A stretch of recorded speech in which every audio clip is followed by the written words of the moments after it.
don't worry, I'll cut out a bit this part. So I'm out. You won't see me anymore. And I will let everybody in now. And Rafael, you can just say we're gonna start shortly, and then do it whenever you feel like. Okay? And And you as soon project the as you, slides, right? You project the yes, as slides in a soon as you moment. say hello, I will project the slides. Okay. Okay, now I'm letting everybody in.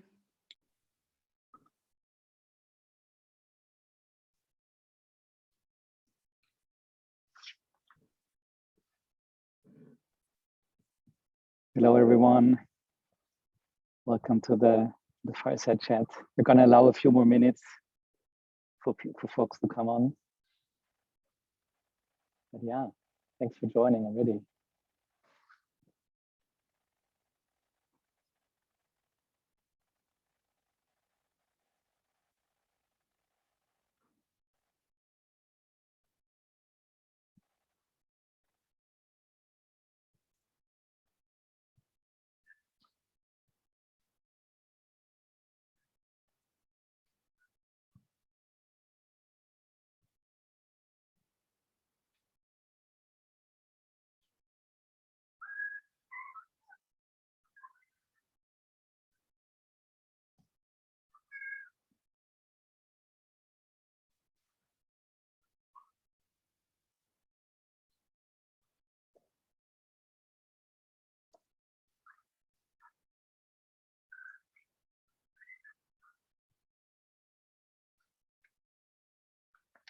We're going to give it another 1 minute before we get started.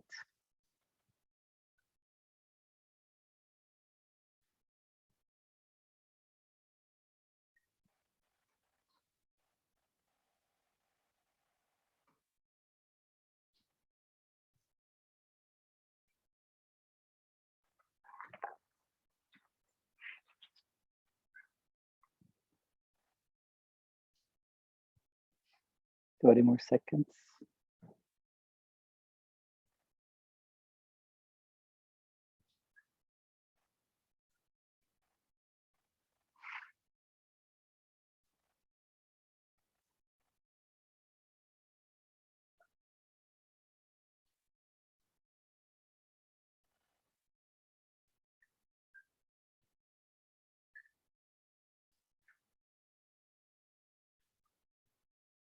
Okay, everyone, we're gonna get started now. So thanks everyone for joining. And I know more people will come. It's been busy days, and we're also gonna record that session. So welcome everyone live, or if you see the recording of this. So yeah, warm welcome to another Executive Insights on product. This is another format of the Product Management Festival, and where we specifically invite very senior leaders, often former product leaders who have made a career as a product lead and then have become general managers or have worked a lot with executives and others on the business side. And we specifically want to shed a bit light on those interfaces, because we often feel PMs at this point know what they do. PM is established as a function, but there's really a big universe of business and executives out there that might not know in detail what PMs do, and or PMs that graduate to a business lead role might not always be aware of the wider business context. So this is the specific angle of this. We also have a few other formats. You of course know the Product Management Festival, of course. This is sort of the conference we're doing in Zurich in Singapore. We had thousands and thousands of folks coming along there. Just as a reminder of the other things, we have a Trends and Benchmarks study that we publish every year for free, where we sort of set the baseline for everything around what is happening in PM, what are sort of hard facts and numbers. So I encourage you to download that one. We do local PM nights in about 25 cities at this point. We have product exec circles that is sort of a similar format to this one, but in person in several cities across Europe and Asia. And then many of you know, and maybe some of you have actually been there, we also have a program together with INSEAD. This is a paid program. This is sort of a 1-week course. It's sort of targeted at senior PMs, but also want some business contacts. And it's half taught by us and speakers and lecturers, and half taught by INSEAD. Talking about the Product Management Festival this year, the Zurich one, the Zurich chapter is coming up. So just quick plug, we have a wonderful roster of speakers. This is going to be an amazing year. We plan to do it in person. Nothing has changed there. So I'm very excited about going back into meeting all of you in person. And just as a plug, you could still get for a few more days 25% off of the tickets if you enter discount-executive. So that's sort of the code. If you would enter that, you could get a small discount, a 25% of the conference. So it would be great to actually see you there in person. So I already said most of this. This is a reminder of why we do this specific format. So this is targeted at people that really want to understand those interfaces, PM and business, and learn from the best of the best folks basically who have made this transition. And we're going to have another wonderful guest today in the discussion, Sarah, who actually has done that journey. We're going to learn from her about sort of what happened there and what was her personal journey. So that's the goal here. Briefly about myself, many of you maybe know me. I've been a long time at Google, about over 13 years, been a senior director, mostly worked on Google Maps as a lead PM, and then on Google Shopping, which was a big business, $20 billion business for Google when I left. And now I'm actually spending almost all my time on the Product Management Festival and also helping companies as part of the PMF on this consulting and sort of coaching PM leads. Yeah, that's it. And I would say now to our most important person today, which is Sarah Wood. She, like I said, she's going to introduce herself in a moment, but she has exactly had that journey, from being a PM function lead to actually run businesses. She has been part of an IPO from Farfetch, but she's going to tell us her story in a moment. So with that, a very warm welcome to Sarah. Hey, Sarah. Hi, everybody. How's it going? Yeah, good. Thank you. I'm dialing in from where I'm from, which is the bayous of Louisiana. So the Wi-Fi, if it's a little flaky, I apologize in advance. But you don't live there right now, right? I think you live in London, if I'm not mistaken. I do. I live in London. I sure do. Okay. Yeah. And when have you moved over to Europe, if I may ask? So yeah, I moved about 4 years ago. I was brought over from San Francisco to work for Farfetch, and this was pre-IPO Farfetch, just really looking at how to shape the product function, how to evolve it, how to scale it, and eventually take it public. So I moved there about 4 years ago. Yeah. Okay. Yeah. Okay. So an American by upbringing, but then you made the move over to Europe. Yeah, and maybe that's a good segue. Maybe it's for folks just to get to know you a little bit better. Who are you, Sarah? What is sort of your journey in a summary, and what should folks know about you? Yeah, I mean, I'm a bit of a nomad. It's not my first time doing this type of work in Europe, but I've spent much of my career in San Francisco in the Bay Area, starting in the late 90s. I've been really lucky in my career. I started as kind of tinkering with computers when I was a kid, and timing had it that this became an actual career that you could, it's something you could do and get paid for, as I came into the .com world in the 90s in San Francisco. And I've always just been really still surprised all these years later that I get paid for doing something that effectively was a hobby. It's not what I studied.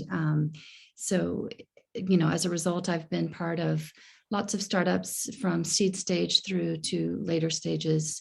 I've been part of a couple of IPOs, including the Farfetch I just mentioned, where I actually, as the product function, got to do the roadshow. I got to ring the bell on the New York Stock Exchange, and that's pretty exciting for a product, because often the product folks are kind of behind the scenes doing the strategy and the work, but we're not front and center. So that was quite exciting. Fortune 500s. I've even done government work. I've worked for universities. But what I do is product. And even though I've moved into CEO type roles and general manager roles, I really, my spin is that product thinking. And I do think, I believe, maybe, obviously I'm biased, but the CEOs of the future are product thinkers. They're the people that can bring all the different threads together, understand the commercial models, but also connect it to how to execute. I really think it's an important skill set in the world, but specifically in tech. So, yeah. Yeah, thanks for that. Yeah, great. So much, a wealth of experiences that we should talk about. If you reflect maybe a little bit on, where you stand today with everything you mentioned, and where you landed in a way now, or maybe in the last couple of years, and the early days of your career, if you maybe do the big arc first, what is similar? What is different? How does the work feel for you these days? And kind of what's the delta?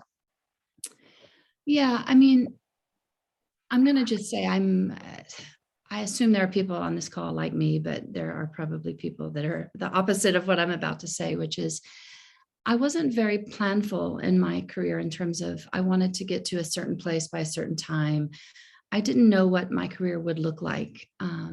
What I did care a lot about is how I spent my time every day and who I spent that time with. And are we working on something that I believe is fundamentally kind of good for the users, good for the team, good for the world. Not to be all lofty, but it's just more like, this is how I choose to spend my time every day. And I do challenge people who are in jobs that maybe they don't feel like happy, to be doing what they do. They might investigate that. I didn't have a lot of role models growing up. Where I grew up, there weren't many people working in kind of business roles. I'm from a farming family. But I did know that I loved computers, and I kind of followed that through, and that became, again, like my employable skill. I have said in the past, I think I've even said it in an interview, I think my most important learning along my career trajectory was when, I spent a long time waiting tables and bartending, and I feel in a kind of a weird way that that's been the most impactful in my ability to do product for tech companies, mainly because you think about the experience that you're putting, and people out on a Friday night having date night or something, they're choosing to spend their money at your restaurant. It's a time investment, it's a money investment. Your job is to help orchestrate something and not be the center of attention, but help orchestrate an experience for an end user. And I do believe that some of my early learnings in my career that on paper, you're not going to see it on my LinkedIn, but are kind of the foundation for why I do what I do and how I do it. I really putting that user front and center, and learning kind of how to pull all those different parts into an overall experience that is kind of, a good experience. So yeah, my career isn't exactly what I had thought it would be, but I didn't really have a strong sense of, I need to go from A to B to C. I wasn't as planful as that. But I've landed in places that I've been very happy about. I've been careful with the choices I've made. Not to say I didn't care about the choices I made. I'm just saying I didn't know I would end up where I am now, 20 years ago. I mean, I love what you said, that, you said you didn't maybe think it from the end, but you still have to have some, logic to connect the dots, from A to B to C. You already mentioned users, you mentioned colleagues and teams. What was the compass, or what was the inner, the driving force that lets you, with hindsight, what connected the dots for you in that journey? Yeah, I think, early on it was, and as you grow through your career, and a lot of folks on the call will have kind of had to take a step change from maybe a very hands-on tactical role into something that's a little bit less. And that's a bit of reckoning you have to have with yourself, where maybe you don't feel you're adding the same value, but you realize there's value to be had in terms of, managing sideways or managing up, and more percentage of your time becomes communication rather than the actual execution. So in my early career, that obviously it was very execution focused. It was thinking about the experience of people who used your product, the products I was working on. But it was also, for me, a very creative outlet in terms of what can we do with emerging tech? What can we do with the data that we have access to that is new and unique, that is a bit of inventing that future rather than just following behind where we see the market going. And, again, for a long part of my career, that's where I spent most of my time, is just really thinking how to pull all those threads together. Again, it wasn't through the lens of how do I grow my career into higher levels. It was more, how do I create experiences for the consumer that are good for the world, good for the user, good for frankly, for the team that are building it, i.e. the staff that you work with, your teammates. I think that's a really important consideration. And are you doing something interesting and unique? Are you putting something new out into the world, or new thought into the world? I think that was my motivator, and it is still from, early on. And as I gained experience, that changed a bit. Like what I did day to day changed. I mean, I sometimes joke that my job is I'm a professional meeting attendee, which doesn't sound great, but at the end of the day, there's so much communications that happens kind of upwards, sideways, with the teams, with the users, pulling all of that together, and more percentage of your time is spent kind of doing the sideways and up when you get higher up. Remembering that the value still is creating that safe space for the people who are not tinkering, but really thinking about how to use business data, how to think about consumer, like buffering them and creating the conditions so that they can do the work that they do, and stay close to the problem space, stay close to the user. Again, I started there very close to the user. I've moved away from that a bit. I do sometimes miss it, but I do know kind of the job of a leader is to really make sure that, like, your job almost becomes like admin for the folks that are doing the real work, even though obviously sitting in meetings is I'm being pejorative. I'm not meaning it that way. It's an important function to communicate, but I do sometimes miss the hands-on. But as that percentage of my time has changed from problem space and user experience into creating the conditions for the team to do that, I've had to really ask myself, like, is this what I want to be spending my time on too? And it is. Like, I enjoy it. I enjoy the team part and building culture and all of that. That's something I actually enjoy. Do you ever get your hands dirty on something? And if so, I mean, are there any rules, any conditions? I mean, it sounds like you like delegating, or you like, building up teams that can do the work. But is there a moment when you say to yourself, now I should go deep, or now I should, invest or help or support functionally?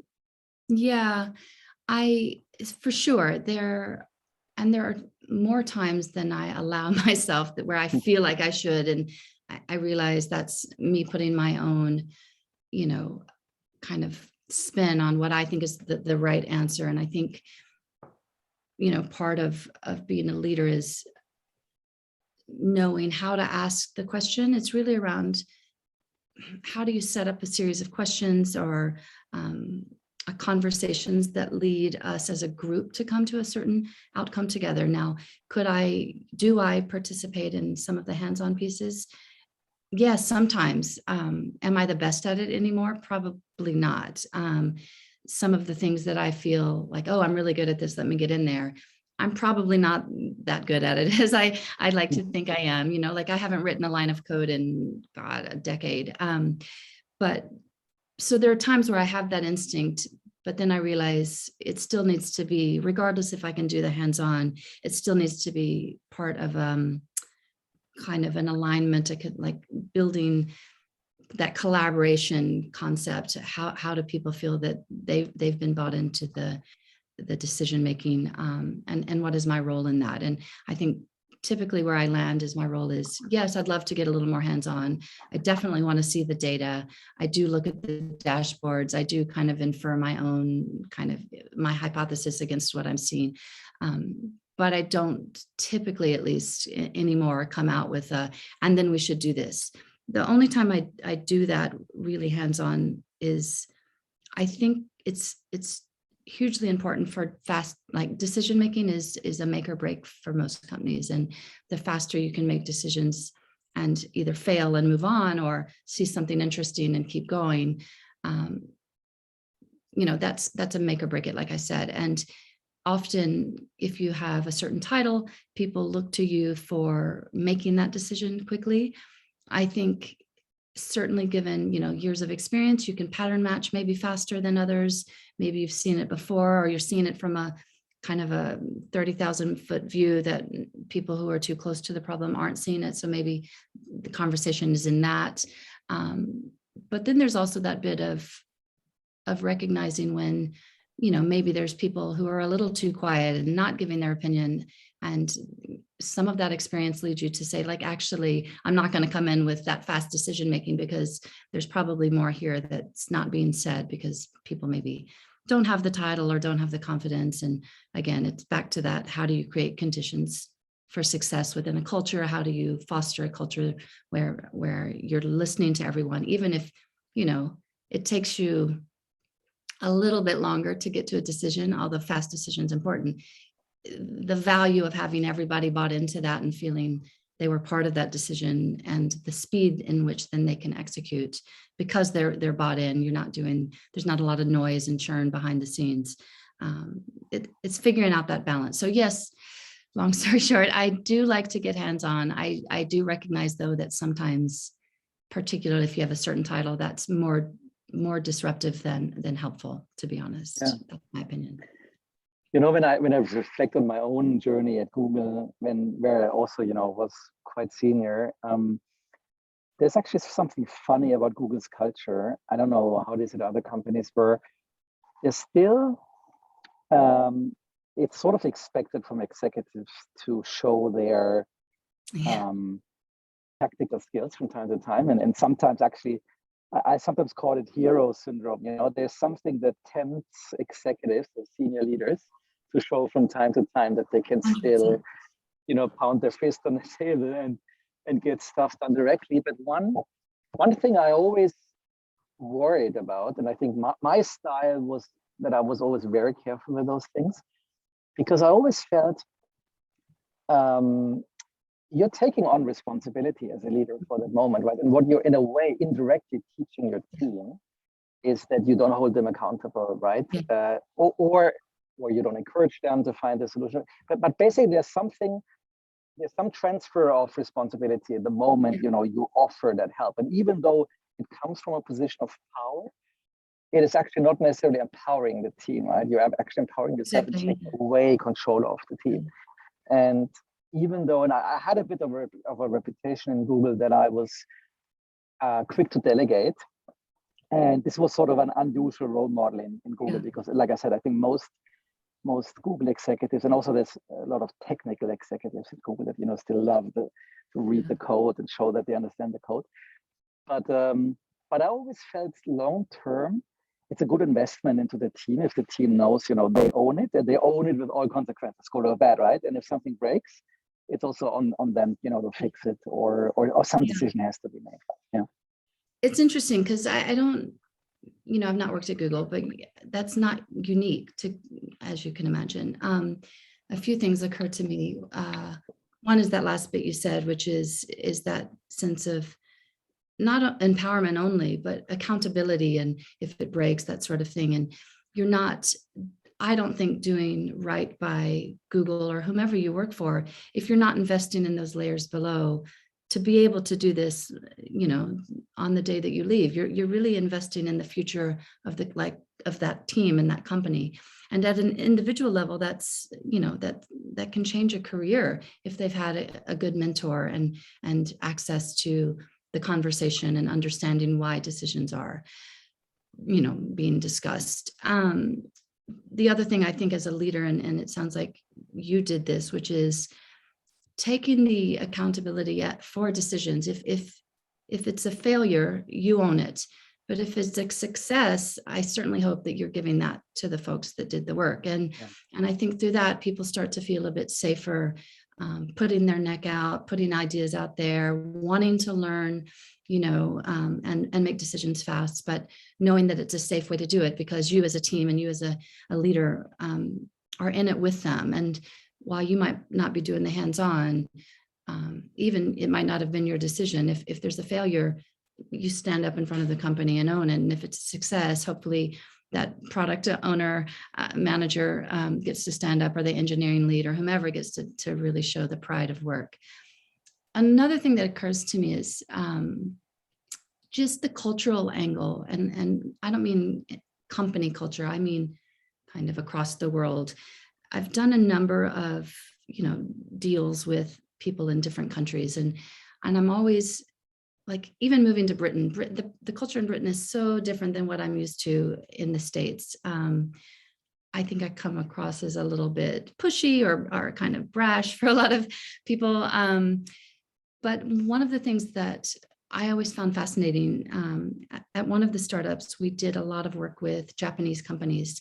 So I can remember some sessions with Sony executives where it wasn't until after that I realized the person who was literally the most quiet, the sat in the back, said nothing, was in fact the boss's boss's boss.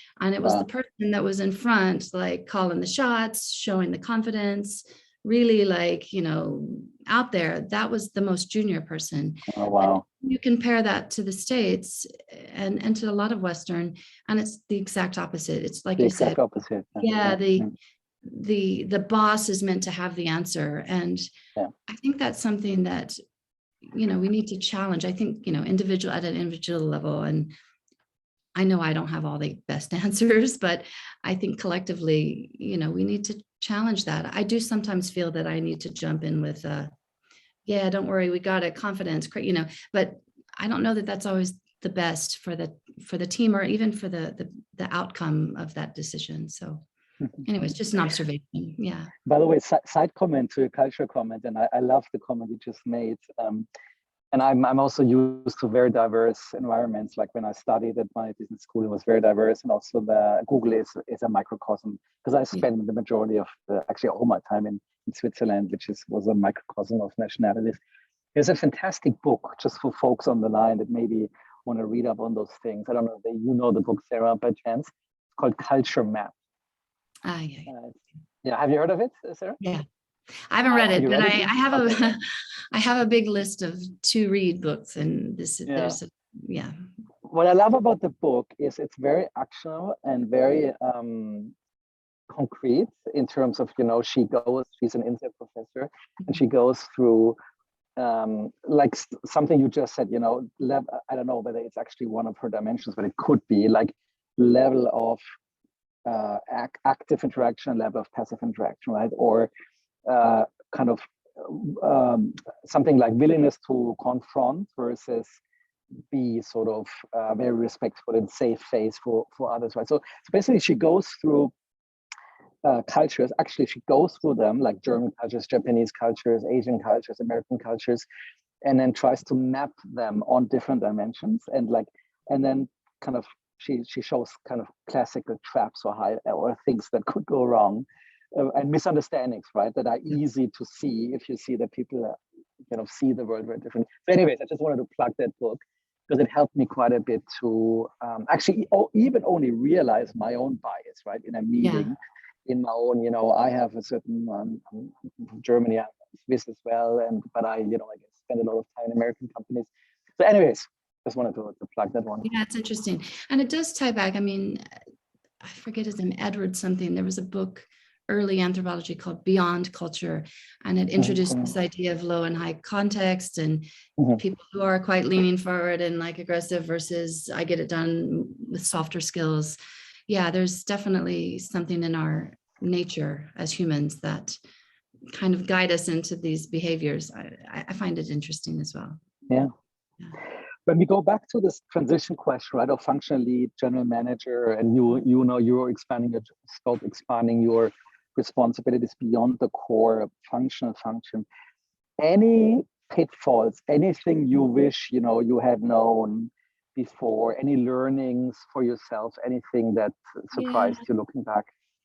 Lots. I mean, lots. And I do think that I've mellowed. I think in my, things that serve you at certain stages in your career where you have to really lean forward and struggle and fight and make your case. Maybe those don't serve you so well in later stages. There are things that got you to a certain place, but you need to then really be honest about behaviors that no longer serve you. It's not appropriate anymore. One thing we haven't talked about, but in that transition that is important to me, I talk about it a lot. It's not always, kind of tactically what is the job, but I do think that as you move into leadership, you have, I'd say, a moral imperative for culture, modeling behavior, creating what we talked about, these conditions for success. And, people do look up to leaders and say, well, if, that guy got what he wanted by throwing laptops around and shoving chairs and cursing people, maybe that's the behavior that is works here and will get me ahead. And obviously, I don't think anybody wants to work with those types of people. But I think that if you take that concept of a moral imperative as a leader for the culture that you're building, and it's almost like, sorry to talk like Immanuel Kant thinking, the categorical imperative then of, and then what happens? How is what you're doing and the culture you're building and the product you're building, how is that pushed into the world in a way that is not only good for your users, which we talked about, which is how you do the business of product is really about building the right thing for customers, users, but also for people who are impacted by your product that don't use your product. So, we've seen a lot in the last few years around kind of the byproducts of technology that's made into the world, and it affects people that have never even logged on to that system. And I think that is where it moves from a moral into a categorical imperative around, are we doing right? Is there a way to do this ethically? Are my morals in line with the culture? And then are the cultural values not only just values on a piece of paper that people hang on the wall at the office, but are they manifested in the behaviors of the executives? And I talk about that a lot because I do fundamentally believe culture comes from the top. If the vision and the behavior of the top isn't in line with why people are excited to come work there, and you're not making a good place for people to work at that local level, the moral piece for the team, I think there's I think that we can do better. And I think a lot of people, I'm not the only one to start speaking about this. I think a lot of people in the industry are talking more and more about this and how do we do better? And I think for the first, few decades of this industry, people were just running as fast as they can to figure out business models and, emerging tech and, tech changes, and there's new stuff every day. And we're moving into the next phase of network technologies that's going to bring in all kinds of new ways of working and communicating. And even with COVID, how we're having to make accommodations for people working in different locations. Like I'm dialing into you from a pretty random place I wouldn't normally be.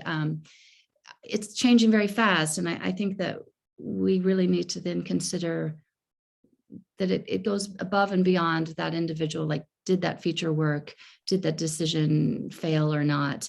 I think there's kind of that keeping in mind as a leader that how you radiate out into the world and what you're putting out into the world and the responsibility for that. I mean, it's a huge responsibility to have this right that we have, those of us on the call, to build product in the first place. Like it's a great thing that we get to do, but we need to consider that we have a responsibility to the to people who are impacted, and that's not just the people in your team or in your company, that's your users, but it's oftentimes people who don't even know you exist. And so that's something that I think a lot about in that transition, you as a leader and people who move into executive roles.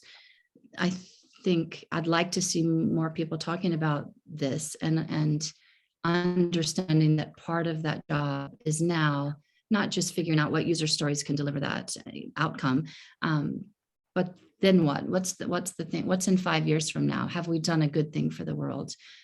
Really having that be part of the conversation now. I think it is. I think it's changing. A lot of news cycles too are spent on this. So, but yeah, that's something I do think should be in people's mind as they move into these higher roles, that you represent that vision and you represent what the ethics and the values of that company are. And I think it's an important one.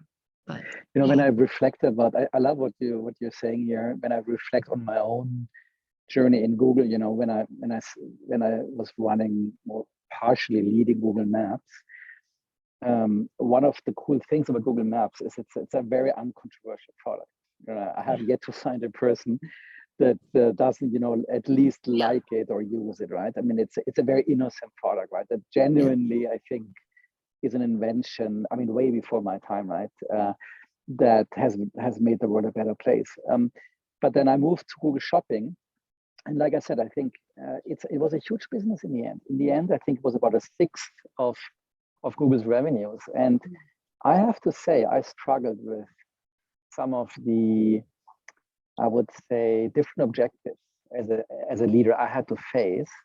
Because to put it bluntly, on Google Maps, nobody cared about the revenues because it was an investment. It was just a consumer product and to some extent a base stack for the company.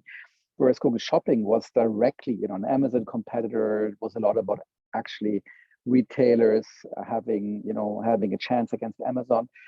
So there was a lot of competition, and I don't want to make it a moral thing. This would be way too much, but your categorical imperative made me a bit think. I'm sure there were moments when at least I didn't feel completely free to optimize for something I wanted to optimize, right? And I struggled with when I'm not saying this is why I left. I mean, I left for several reasons, but I felt in the end when I had such a big responsibility, it's basically it's not only my choices. At that point, you're making choices for the company, and the company has its own gravitas and responsibilities, and it's actually, it can be quite a pressure, this business pressure. I love that one. And I spent time how we met was through shopping and retail. I think there's something really fascinating about how to take that need in the world and apply this lens of how to make it better. And certainly there are, business metrics. There's, is this incremental to the top line? How are we going to pull it down through? You have to run a business. We're all grown-ups. We have to make money to be able to have the right to spend the money to build better stuff. But I think with some of these, if you really think about it in an abstract way, it's not even that abstract. People have to shop. We all wear clothes. We all got up and put something on today. We eat food, how do you, knowing that some of those are very emotional decisions, how you dress and appear to the world is very personal to you. And it's something that we're all going to do. And it's an expression issues, there's emotions, there's practicality involved, there's winter, I need a coat. So knowing that that's just the human experience, how can you play your part to guide those, by asking questions, frankly, to help guide hearts and minds really towards better solutions that, do encompass the ethics and the morality with the true, the hard business. I think there's a way to do both. I don't think that companies have to just slash and burn and, margins super thin to survive. I think, there's models out there where, good ethical businesses that are making decisions for the good of their team, their users, but also the world, because they're standing for something. They have a really good, healthy business. And I think there's a way to do that. And I think, more and more people, as they understand issues around sustainability and climate change, and, if you do have that one box sent to you that only has the one item, it is the equivalent of a single-use plastic bottle.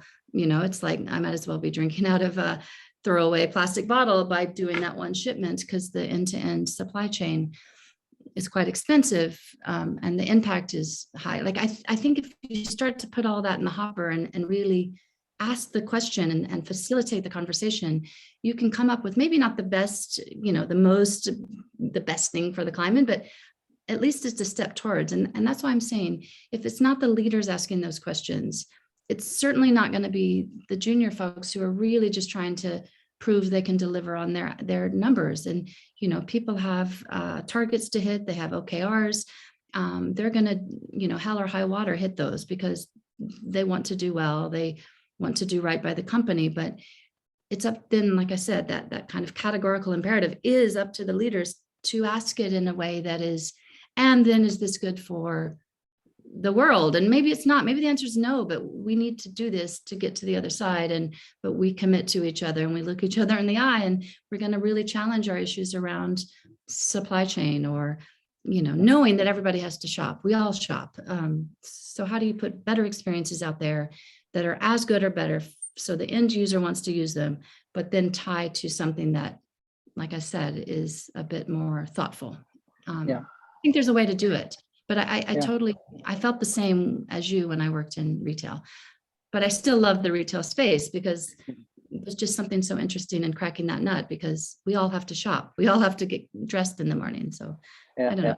And by the way, about when you say, leaders maybe, what you're basically saying is leaders should be the ones, raising those questions and flagging them. And I think on the one hand, you could say, well, but leaders are under immense pressure and business and OKRs. But I think exactly like you just did, you could also flip it around and say, I'm actually convinced that if you have a mission, a genuine mission as a company, and that mission is human, is forward-looking, and is inspiring, good things will follow from that, right? And I think if you genuinely portray that, I think your customers will feel that, if it's not just positioning, that's actually real. But also, by the way, I think teams feel that, and many intelligent people actually want to work for leaders that are inspiring and don't just look at the numbers, right, and revenues, but actually want to change something or have some impact. So 100%. it could actually be a competitive advantage at some point. I agree. And just in, the struggle to attract and retain talent in today's world is, it's a huge, it's immense challenge. And I think if you have a bit of this, I'm not saying to kind of greenwash your operations, but I'm saying if that is true and it's coming from a place of authenticity, that leaders care about this, you're right, it becomes a competitive advantage. Because if you're really listening and you're paying attention to the conversations on Slack and what have you, people are asking these questions. They might be asking to each other because they're afraid to really call it out in a town hall or something, but they do care. People care, and people have choice. I know my kids kind of that these will be important considerations as they go to university and enter the workforce. They don't have to just work for anyone. And, I think maybe in our era we did. I was super thrilled to come out of university and, I would have done anything. But now I think, given this where tech is, there's just so many startups, so many companies. Every company is now a tech company. Even if they sell blue jeans, they're underpinned by technology. So people have choice. And you saw that with COVID. People voted with their feet. So many people in our industry have left jobs, good jobs, because I would argue maybe because the culture of the team or the morals of the company weren't in line with their own. So I do think it's really an important thing to think about. Yeah. So for our audience, I would love folks to, if you want, ask Sarah any questions you would like. And the way we're going to do this, and maybe you start to think about a few questions, put them in the chat, please.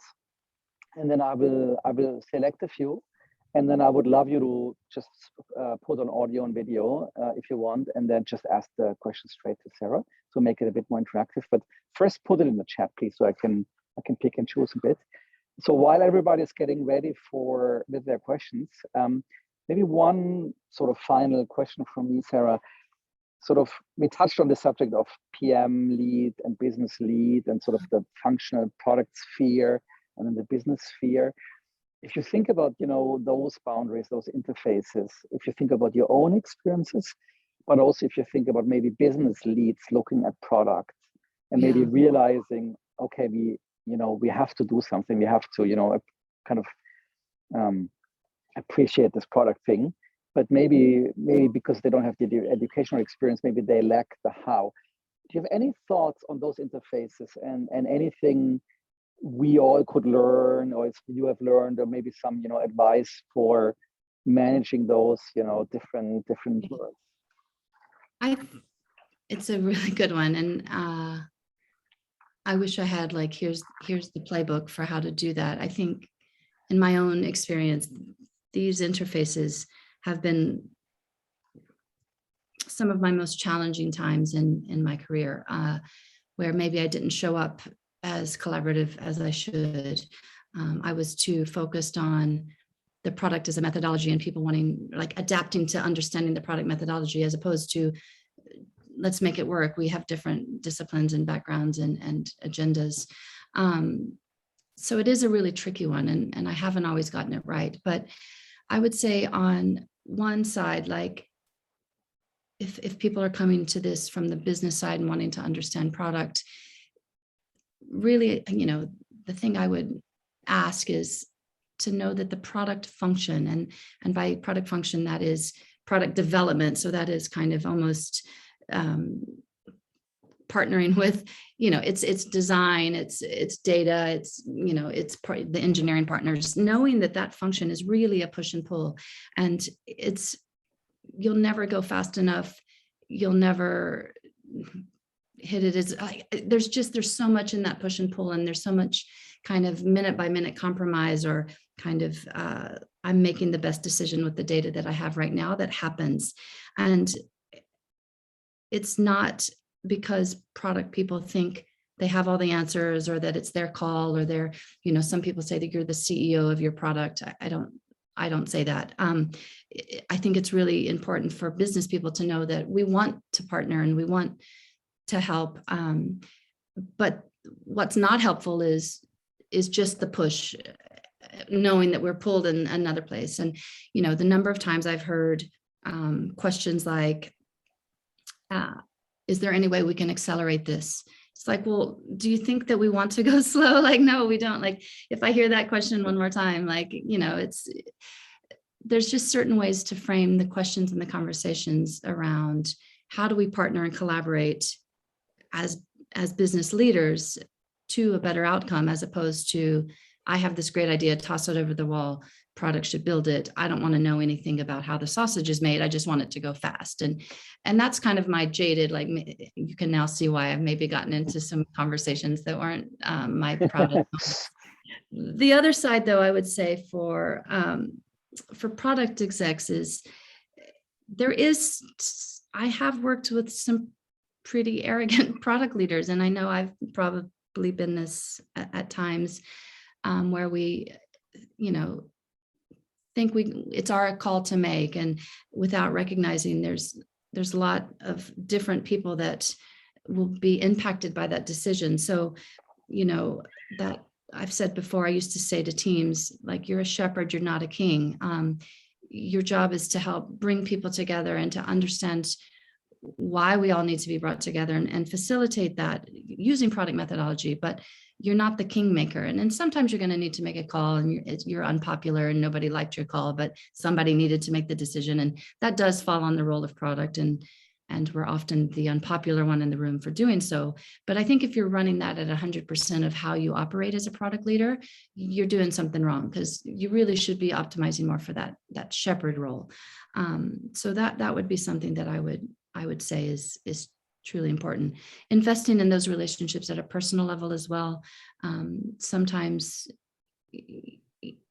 it's hard when you're doing that, the cross into different, product into marketing, for example, is historically a very difficult relationship. And there's reasons why, and it's a lot of creativity going into both. But taking that time to invest in knowing the person as a human, not just as a function, I can't, you can't speak enough to that. In COVID times, it's harder. You're not going to have a beer after work, but understanding where people are coming from and listening and shepherding, not just saying this is a product decision, I think is the most important thing. But yeah, I've not always done this well. By the way, I can only emphasize exactly what you said. I think for me, especially at the end in Google, I was interfacing with hundreds of cross-functional folks, right? And I think instead of coming out of positioning me as an authority, I think more and more I try to position myself as a human and as a person everybody could talk to, right? And I would just say, I think, there's sometimes this saying, maybe folks know this saying, what brought you here won't get you there, right? And I would say it wasn't being even more of a PM lead or an opinionated PM lead or having 5 more metrics that I think helped me there. I think it was the human side of it, it was 100%. and actually even the time out of, like you said, the beer, right? It doesn't have to be beer, but it has to be the genuine human interaction, right? Versus the meeting room or the Zoom call that is by definition more functional, right? And more goal oriented, right? And I think it's funny that what got you here won't get you there. That's 100%. I think that's probably the takeaway for that question in general is, and on all sides, but I think it's, to the folks on this call who are in that product function or in the executive function, it's knowing what to leave behind that got you here and it was successful and it's a tactic. But it's almost like, when you're a kid, you might have some quirky personality, and as you get older, that just becomes like weird and eccentric. And it's like, well, you evolve as a human. And I think keeping that way of thinking and kind of like, what is serving you? Are you building healthy relationships at a human level? Is that helping your teams feel supported? And is it helping the partnership between marketing and product feel more, less like a fight and more like a collaboration? I think that's the main takeaway is what got you here won't get you there. Absolutely. I think people need to retire some behaviors that may have really been important earlier in their career, but no longer serve them. Yeah, wonderful. Yeah, Cesar, I would love, he just put in a question. Maybe Cesar, maybe you want to speak out and ask the question straight to Sarah? Sure. Thanks, Rafael. Let me just turn on the webcam. Hi, Sarah. Let me repeat what I said in the chat. So thanks for sharing your knowledge and experience. It was really great journey and great to learn a little bit more from you and from that journey. My question is specific is about the role to IPO. I don't know if you did that in other companies, but I know you did in Farfetch. So from your perspective as a product leader, what were the main steps or the main things you did when you joined the company, specifically in product organization, of course? And I guess in hindsight, would you have done something different from what you did? It's a good question. And after the IPO, I actually did a series of, it was leading the product, I think, the Australian ones, where I did it on this topic, because I think a lot of product people are curious about this. I think, many of us who work in startups, a private company, we think, will we have this experience one day?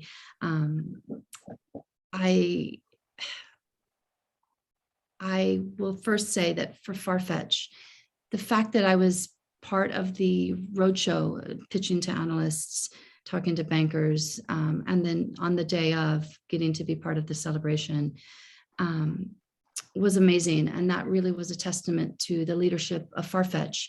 The CEO, Jose, believes in the product function and the impact it had on his business and really felt it should be at the table. And that isn't always true. Often product, I've been lucky. I've sat on a lot of boards of companies as the product exec, but not all companies have the product person in the room. And I think, again, I've been pretty careful about joining companies that believe in that product piece, and Jose certainly was. So that's why I was there. There's definitely some tactical things that needed to be done to build us towards IPO. Some of it was around value creation for, the business to get the valuation that we believed, and really investing in some key areas. Others were, are we structured from an org design point of view, even to scale this business? The org design is a secret weapon for product. Are we organized in a way that we can really scale and grow as we hope to, as we go towards IPO and beyond?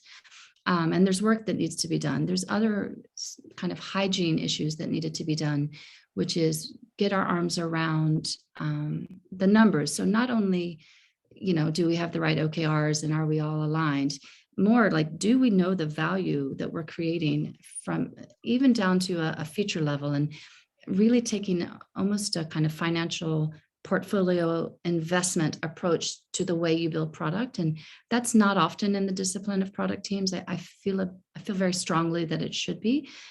But if you can't say why you're doing something, it might be, we believe it's a strategic thing and we should try it, but it might be like, we actually believe there's a business case here and we're willing to put 10% of our operating capital towards that.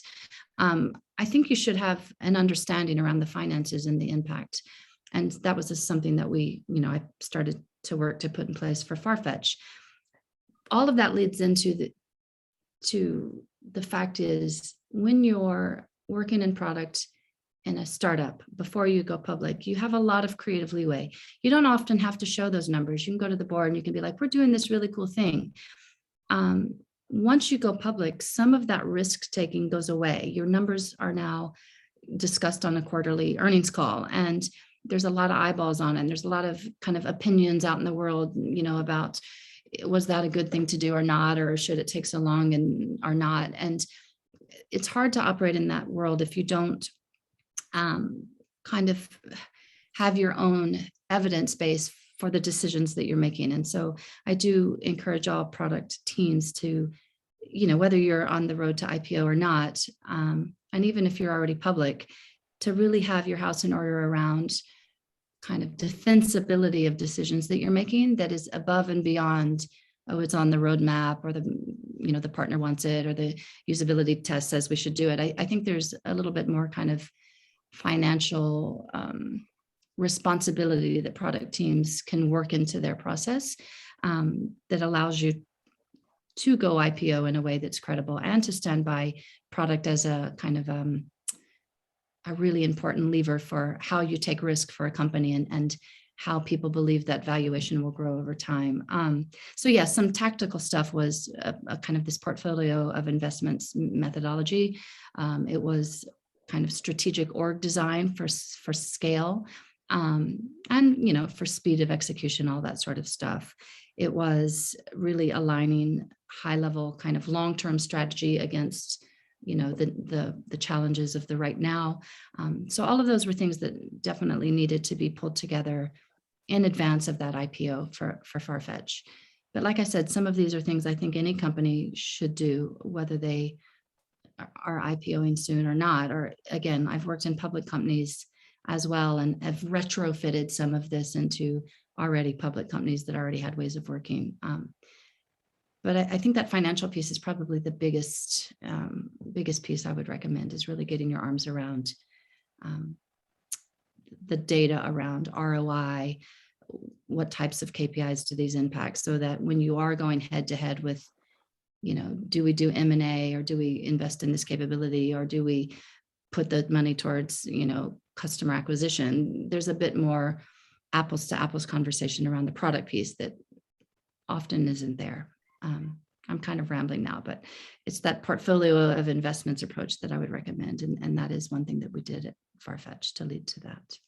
I'm not sure if I answered your question totally, but I think you did. You No, did, this was you okay. did for sure. Okay. Thank you very much, Sarah. Thank you much. Thank you, Sarah. And thank you, Cesar. Perfect. I think this was a great final question then. Sarah, I want to thank you so much for this great conversation. I love the human touch, and I think your passion for what I would call a moral compass or inner compass, and and being confident in that. I really empathize with that as well in my own journey. And yeah, very inspiring. And thank you so much for your time, Sarah. Yeah, thanks for having me. I love to chat about this stuff. So yeah, I'm really happy to Yeah. have been invited. Thank you. Yeah. And hope to see you soon, maybe as a speaker at PMF or at other events. And thank you so much, Sarah. Great. Thanks. Thanks to Thank you, everybody. David, for this comment. Thank you. Goodbye, everyone. Thank you.